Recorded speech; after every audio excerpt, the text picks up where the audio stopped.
Parce que hier soir, Baruch Hashem, grâce à votre Limud Torah, il y a eu un succès incroyable. Et plus que le succès au niveau matériel, c'était un succès au niveau spirituel. Il faudrait, Renan, qu'on leur fasse un écran géant comme ça, et on leur fait un shiur de Moussa, où on montre Rav Elbaz qui a parlé sur la Yeshiva, Rav Berdugo qui a parlé sur la Yeshiva, Rav Ben Chamou qui a parlé sur la Yeshiva. Comment ils ont parlé de vous, c'est incroyable. Incroyable. Incroyable. Rav Elbaz est venu, alors qu'il ne va jamais dans ces sortes d'événements. Il est rentré, ils nous ont dansé, tout le monde s'est levé, tout le monde a dansé en ronde, avec la musique orientale. Et on dansait tous avec Rav Elbaz, hein, David. C'était merveilleux, merveilleux. Et après, il a pris la parole, et il a parlé de la yeshiva, il a parlé des bachourim. Chaque bachour, combien? On dirait un malach. Amen Chamou a dit, ça n'existe pas. Ça n'existe pas dans le monde des yeshivot comme ça. Comme ça, il a dit.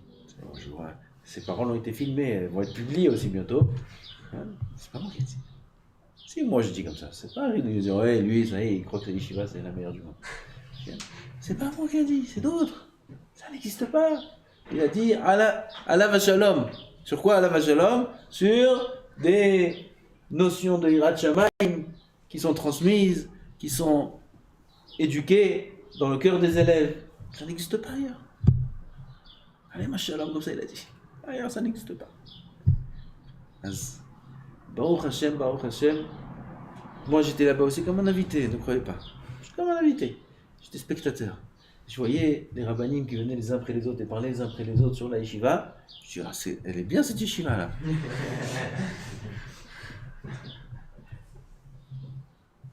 On a eu hier, Baruch Hashem, le tampon. Le tampon de qui? De Kadosh Baruch Hu. Kadosh Baruch Hu a tamponné la yeshiva. Les grands tzadikim, les grands Kedoshim de Ham Israël sont venus et ont parlé de cette façon. On a eu le tampon sur la yeshiva. Approuvé par Boré Olam, je te marche mon âme. Maintenant il faut continuer, Bezat Hashem. Tout ça c'est vous. C'est votre Torah à vous. Nous on n'est que des shlirim, on est des serviteurs, nous. Des ponts. Oui, on fait le lien entre là et là. Mais c'est vous, c'est votre Torah. C'est votre tzidkut, c'est votre Hirat Shamayim qui a fait qu'il y ait une bracha pareille, Baruch Hashem, et une atzlacha pareille, et Ratzon Shenosif Kahena Vekahena. Rav Chamou a dit hier, maintenant il déménage à Ramot.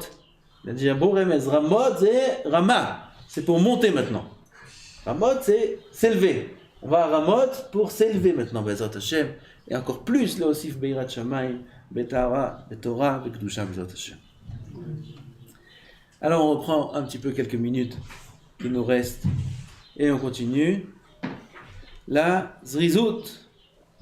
Achazrizut achar atchalat ha'maaseh hu shekevan she'achaz b'mitzvah yemaher le'ashlim ota. Il faut s'empresser de terminer et d'accomplir la mitzvah. On a commencé vite. On a fait cette partie-là. Il ne faut pas traîner. Vite. Il faut vite faire des mitzvot. Il faut vite devenir un Talmid Chacham. Surtout là en ce moment, il faut vite faire les choses. Je ne sais pas ce qui se passe, mais il y a des événements là qui se passent en ce moment. Le président Netanyahou, ce soir à 8h, il veut faire une annonce à la nation. Vous n'avez jamais entendu ça? Il fait une annonce ce soir à 8h, il parle à tout le pays. Il veut annoncer quelque chose. Qu'est-ce qu'il va annoncer? Ils ont tous peur. Une annonce dramatique. Pourquoi? Hier en Syrie, il y a eu une attaque. Ils ont détruit là-bas 200 missiles des Iraniens. Des missiles qui pouvaient atteindre chaque point d'Israël. Ça a explosé. Cette explosion là-bas en Syrie a entraîné un tremblement de terre. Tellement qu'elle était puissante. Tremblement de terre, l'explosion. Et aujourd'hui, ils savent en Israël qu'il peut y avoir, chas v'shalom, une vengeance de la part de l'Iran. Donc ce soir, annonce dramatique du Rosh Mimshala Netanyahou. Okay. On va voir ce qu'il va nous dire encore comme nouvelle. il y a une chute à la bourse de 6%. Voilà, c'est des infos aussi de l'économie israélienne. 6% d'un coup. 6% c'est énorme. Pourquoi? Tout le monde a peur de l'annonce de Netanyahou. S'il va annoncer, on ne sait pas ce qu'il va annoncer. Zrizout. Vite, faut être tzaddik. Vite, faut faire les mitzvot. Vite, faut étudier la Torah. On ne sait pas ce qu'il y aura demain. Non, on rêve. Chacun a ses projets. L'autre, il a ses projets dans les études. L'autre, il a ses projets dans le plan de sa professionnelle. Je vais monter une affaire, je vais faire ci, je vais faire ça. L'autre, il a des projets de vacances du mois d'août. L'autre, il a des projets de ça, de projets de ça. On fait tous des projets. Eux, ils ont un projet. Détruire Israël. Il n'y a pas d'autre projet. En Iran, il n'y a pas de vacances.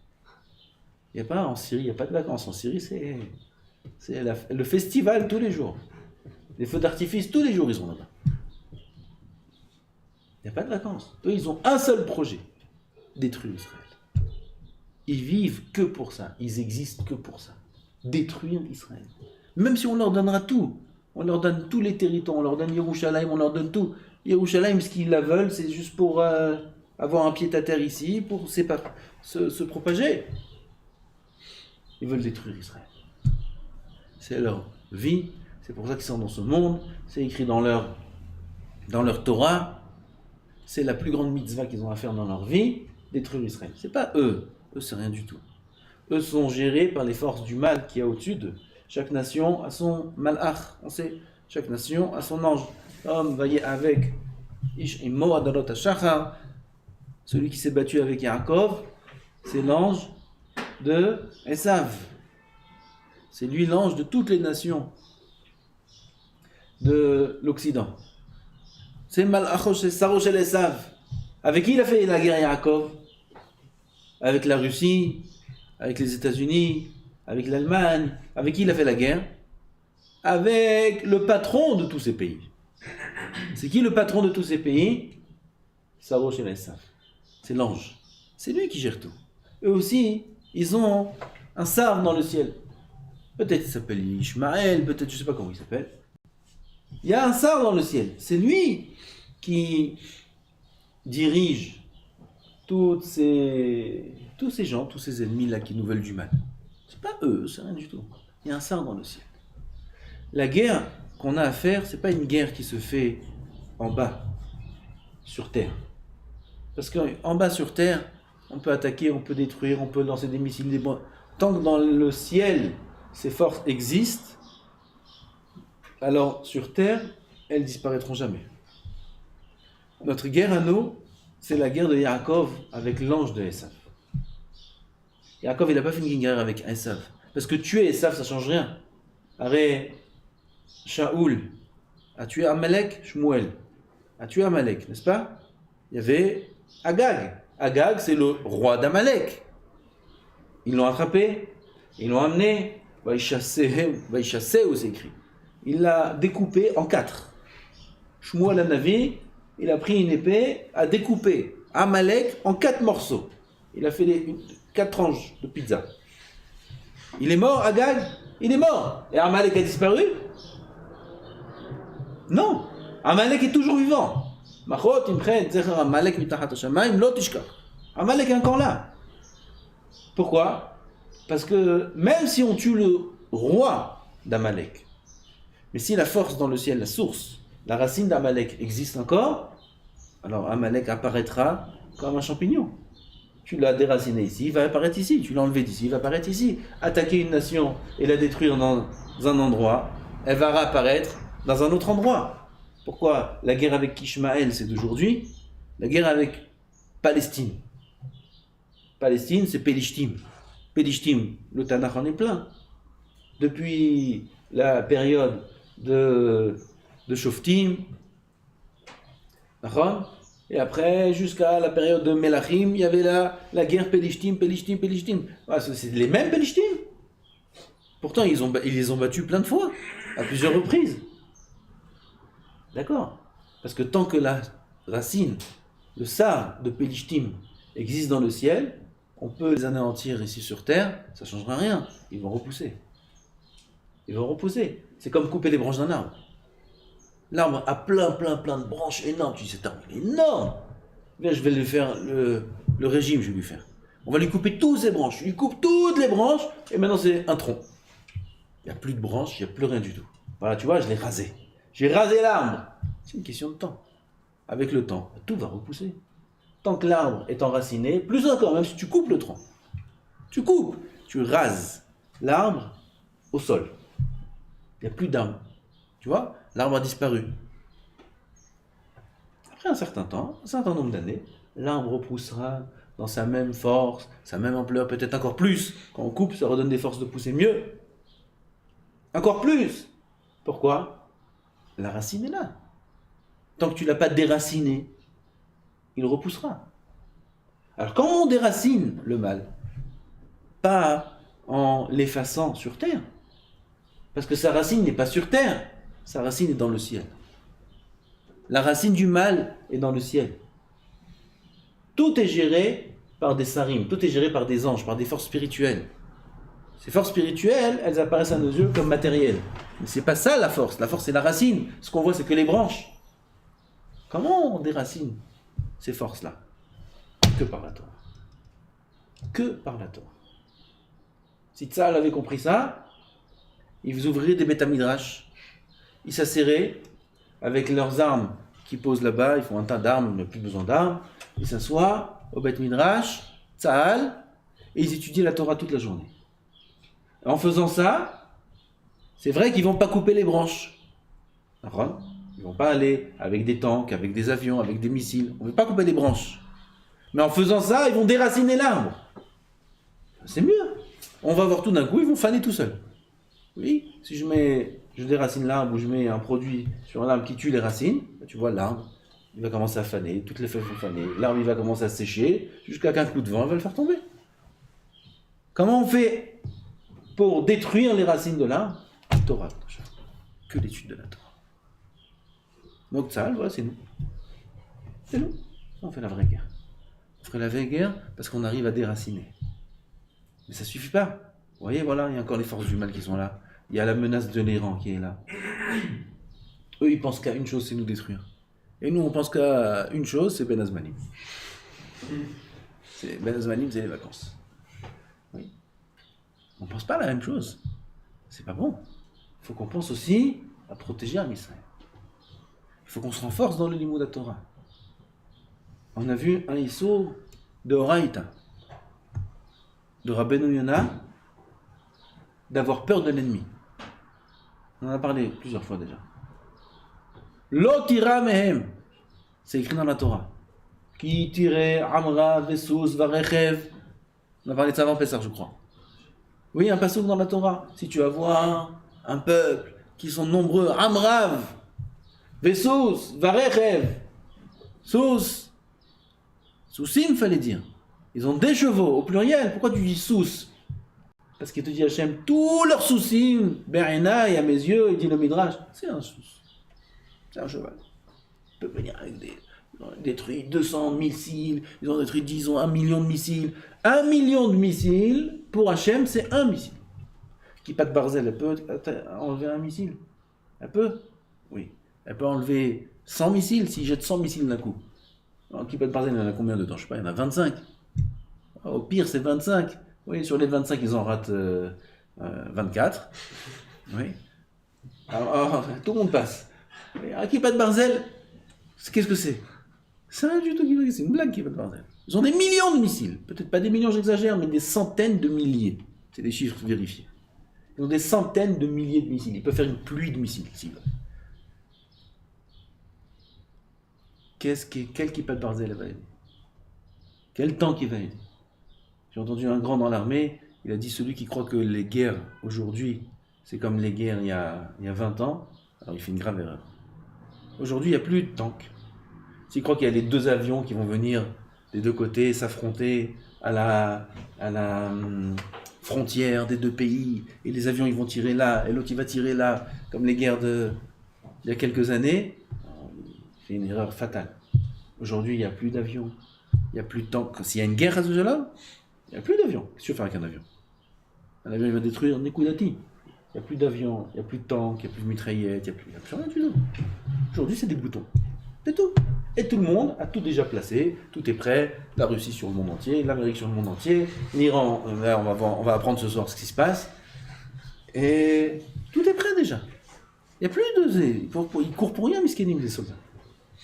Ils courent. Ils courent pour quoi faire? Pour rentrer à Gaza, à Tsuketan et chamichement ce qui se passe là-bas. C'est ça, là. Ça, c'est des petites guerres, ça, c'est rien du tout. Si il y a des grandes guerres, ça sert à rien, les soldats. À quoi sert un soldat s'il y a une grande guerre? Un soldat aujourd'hui sert juste à un peu protéger la frontière de Gaza, un peu protéger, ok, pourquoi pas? Mais ça ne s'appelle pas une guerre. Si une guerre éclate, tout ce qui s'est entraîné misken à Sayeret, Matkal, c'est pour rien, c'est du baltachrit. Du baltachrit. Toutes les unités de commande, du baltachrit, ça ne sert à rien.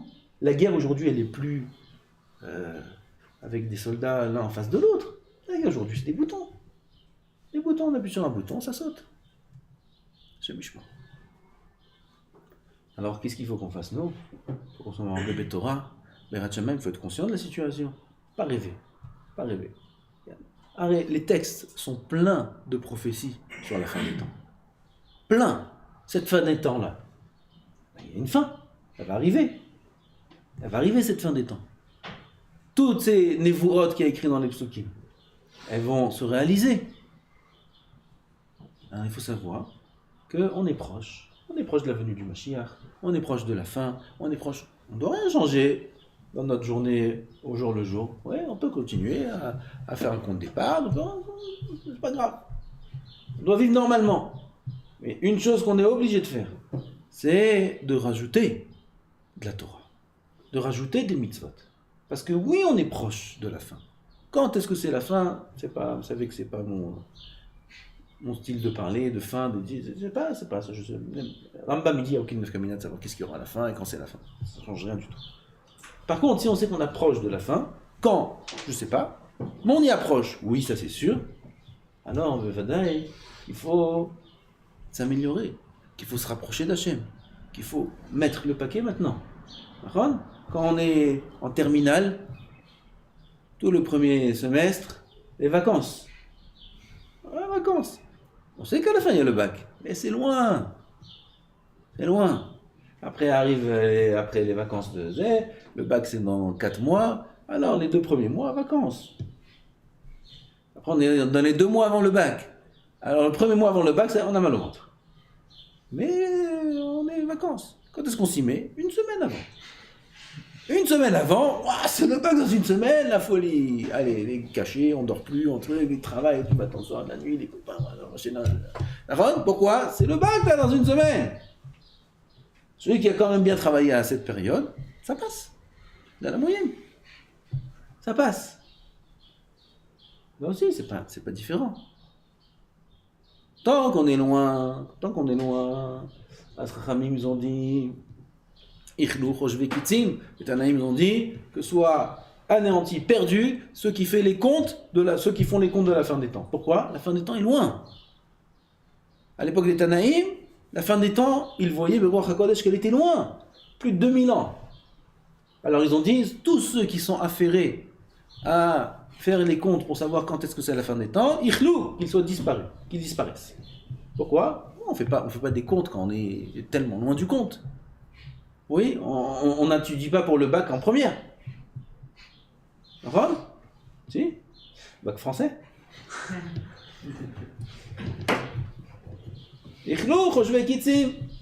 Par contre, quand on est proche de la fin des temps, là, il faut qu'on s'y mette à fond. Il faut passer l'examen. Et s'y mettre à fond pour nous, c'est comprendre que bientôt, Tidgalé Malchuto Idbarach Shel HaKadosh Baruch Hu va se dévoiler. Les scénarios qui vont entraîner ce dévoilement ne sont pas des scénarios évidents. N'importe qui peut ouvrir les textes. N'importe qui peut voir les Nevoah de Yecheskel et d'autres. C'est pas évident. Mais on y arrive. On y est.